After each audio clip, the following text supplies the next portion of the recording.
எம்பக்தி நேயர்களுக்கு அன்பான வணக்கம். இன்று நாம் பார்க்க உள்ளது சிவ பூசைகளை பற்றியும் சிவப்பூசை செய்தால் நடக்கும் மாற்றங்கள் பற்றியும் தெளிவாக காண்போம்.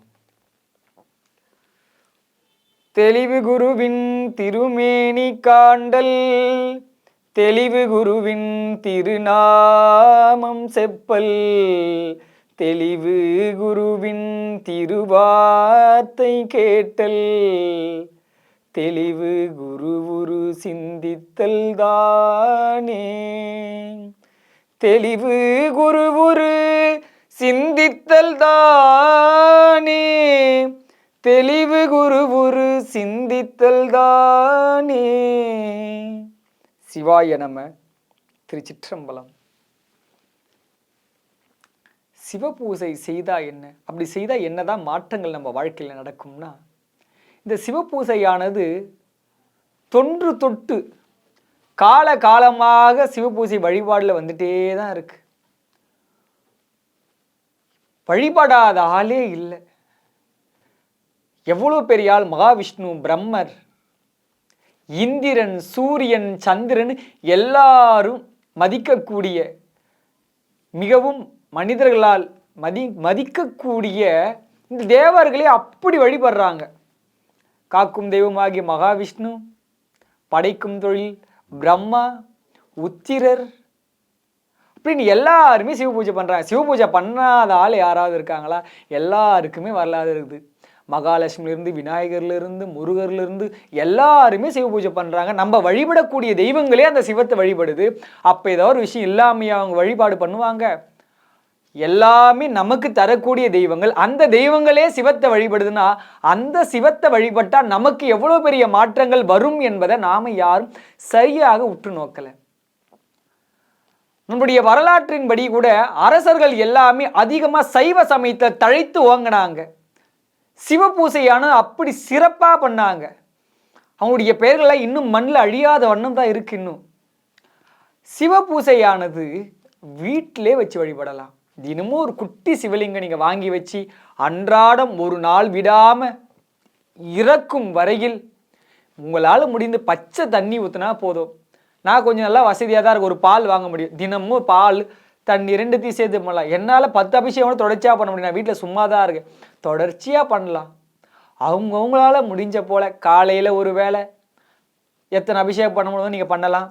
என்னால் மதியமும் பண்ண முடியும், மதியமும் பண்ணலாம். 3 வேலையும் என்னால் பண்ண முடியும், 3 வேலையும் பண்ணலாம். என்னால் ஒரு வேளை பண்ண முடியும், ஒரு வேளை பண்ணாலும் போதும்.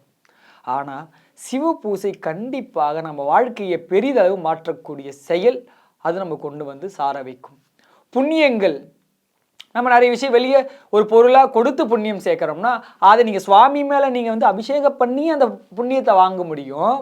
அதே போல் சுவாமிக்கு பண்ணக்கூடிய அபிஷேகங்கள் எதுவுமே அவரை போய் சார போகிறது கிடையாது. அவர் மேலே நீங்கள் அன்பு வைத்தா அது அவர் எடுத்துப்பார். மற்றதெல்லாம் இப்போ யாருக்கு? நமக்கு தான். நீங்கள் செய்யக்கூடிய ஒவ்வொரு விஷயங்களும் உங்களுக்கானது மட்டும்தான். தன்னுடைய ஆன்மாவை தானே சரி செய்யக்கூடிய வழிதான் சிவபூசை.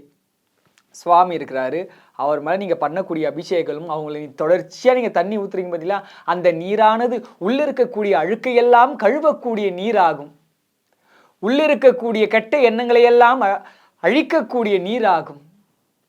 தூய்மையாக பிரகாசம் ஆக்கக்கூடிய வழிதான் சிவபூசை. நம்மளுடைய ஆன்மாவை சிவத்தோடு இணைக்கக்கூடிய விஷயத்தை அது செய்யும். சிவத்தின் மீது காதல், அன்பு அதற்கெல்லாம் வழிவகுக்கும். அனைத்து உறவுகளிடம் அன்பாக இருக்கக்கூடிய செயலை காட்டும். அன்பில்லா உறவையெல்லாம் தூரமாக செல்லும்படியாக செய்யக்கூடிய செயலை செய்யும் சிவபூசை. அந்த சிவபூசை எல்லாரும் வழிபடக்கூடிய அந்த சிவத்தை நாமளும் நம்ம வீட்டில் சின்னதாக குட்டிய மோந்திர அளவுக்கு வாங்கி கூட நம்ம அபிஷேகம் பண்ணலாம். ஆனால் ஒரு வீட்டில் ஒரு சிவலிங்கம் இல்லாத வீடு ஒரு இருண்ட வீடுன்னு சொல்கிறாங்க. சிவலிங்கம் இருந்தால் வீட்டில் முதல்ல சுத்தம் இருக்கணும், அது இருக்கணும், இது இருக்கணும், ஏகப்பட்டது சொல்லுவாங்க. அதற்கும் இதற்கும் சம்பந்தமே கிடையாது. சிவம் இல்லாத இடம் எது? முதல்ல வானாகி மண்ணாகி வழியாகி ஒளியாகி ஊனாகி உயிராகி உண்மையுமாய் இன்மையுமாய் கோனாகி நின்றாயை. எப்படியெல்லாம் சாமி இருக்கிறாரு, எல்லாமே அவரு தான். காற்று, வானம் பூமி எல்லாமே அவர் தான். இதில் உங்கள் வீட்டு உள்ள மட்டும்தான் சாமி இருக்கிறாரா? கிடையாது.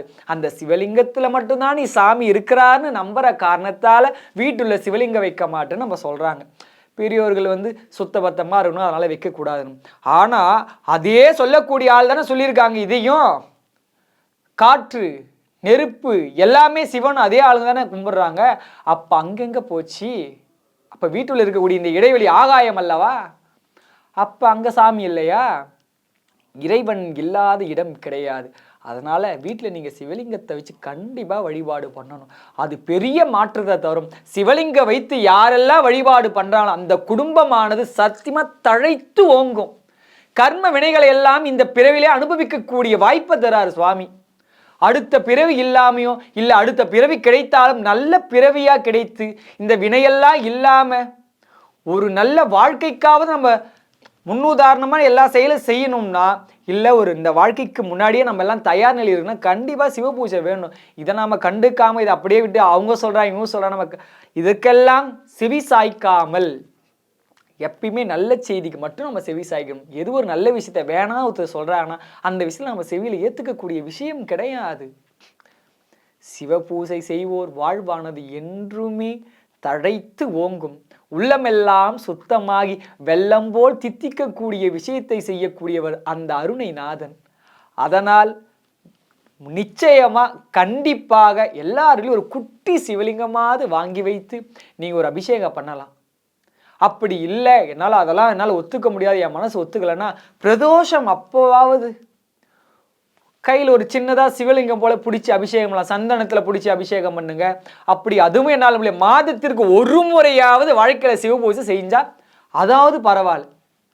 மண்ணில் பிடிக்கலாம், அரிசி மாவில் பிடிக்கலாம், எதில் உங்களால் சிவலிங்கம் பிடிக்குதோ பிடிச்சி நீங்கள் கரைச்சிருங்க. தொடர்ச்சியாக நீங்கள் சிவபூஜை செய்கிறதா இருந்தால் நீங்கள் வாங்கிக்கலாம். கருங்கல்ல வாங்குறதோ இல்லை மரகதத்தில் வாங்குறதோ அவங்கவுங்க வசதிக்கேற்பார் போல் வாங்கி இருந்து அது உங்கள் விருப்பம். ஆனால் ஒரு நாள் நீ தண்ணி ஊற்றிட்டு மறுநாள் நான் தண்ணி ஊற்ற மாட்டேன்னா அப்போ நீ சிவலிங்கம் வாங்க வேண்டாம். எப்படி பண்ணலான்னா ஒரு அரிசி மாவில் சிவலிங்கம் பிடிச்சி நீங்கள் அபிஷேகம் பண்ணி கரைச்சி வர்றது, இல்லை சந்தனத்தில் பிடிச்சி அன்றைக்கி ஒரு நாள் அபிஷேகம் பண்ணி கரைச்சி வருது. இந்தமாரி விஷயத்தை நீங்கள் கையாளலாம். சிவபூசைன்னு நீங்கள் கையெடுத்துட்டீங்கன்னா ஒரு நாள் விடாமல் பண்ணணும். ஐயோ என்னால் பண்ணாமல் விட்டுடணும், கண்டிப்பாக பண்ண முடியும், பண்ணாமல் இருக்க முடியாது. இறைவனானவன் வந்துட்டா எல்லா வாய்ப்பும் சுவாமி தராரு. சிறிதளவு எடுத்து போயிட்டா நீங்கள் அபிஷேகம் பண்ணலாம். சரி நான் எங்கேயோ வெளியூர் போகிறேன், என்னால் ஒரு வாரம் போகிறேன், நீங்கள் தினமும் பண்ண சொல்கிறீங்க, எப்படி என்னால் பண்ண முடியாது? ஏன்னா ஒரு வாரம் நீங்கள் வெளியே போகிறீங்கன்னா பெரிய சிவலிங்கமாக இருந்தால் எடுத்துகிட்டு போக முடியாது. குட்டி சிவலிங்கம் மோதிர அளவு நீங்கள் வச்சுங்கிறீங்க, இவ்வளோ பெருசு இருக்குது, நீங்கள் டப்பாவில் குட்டி டப்பாவில் போட்டு எடுத்துகிட்டு போகலாம். சரி நான் மறந்து விட்டுட்டேன், அங்கே போய்ட்டு ஒரு சின்னதாக ஒரு சந்தனம் போலையோ இல்லை ஏதாவது ஒரு மண்ணிலே சிவலிங்கம் முடிச்சு வீட்டில் இருக்கிற சாமி நினச்சி நான் உனக்கு இங்கே பண்ணுறேன் நீங்கள் கற்பனையாக அபிஷேகம் பண்ணாலே அவருக்கு பண்ண சமமாகுது. அதனால் தொடர்ச்சியாக பண்ணணும், அதனால் பண்ண முடியாதுன்னெலாம் போகாதீங்க. நீங்கள் மனசு வச்சிட்டாலே போதும். சுவாமி எல்லா வாய்ப்பையும் கொடுத்து வாழ்க்கையை உயர்த்துவான், ஆனந்தம் நல்குவான். இப்பிறவியில் சிவத்தை அடையாவிடினும் அடுத்த பிறவிக்கு நல்ல வாழ்க்கையாவது நாம் மாற்றிக்கொள்ள வேண்டும் என்று நினைப்பவர்கள் சிவபூசை கண்டிப்பாக செய்து பேரருள் பெறுமாறு அன்புடன் கேட்டுக்கொள்கின்றேன். நான் கற்றது கைமண்ணளவு கல்லாதது உலகளவு என்பதையும் கூறி விடை பெறுகின்றேன். சிவாய நம. திருச்சிற்றம்பலம்.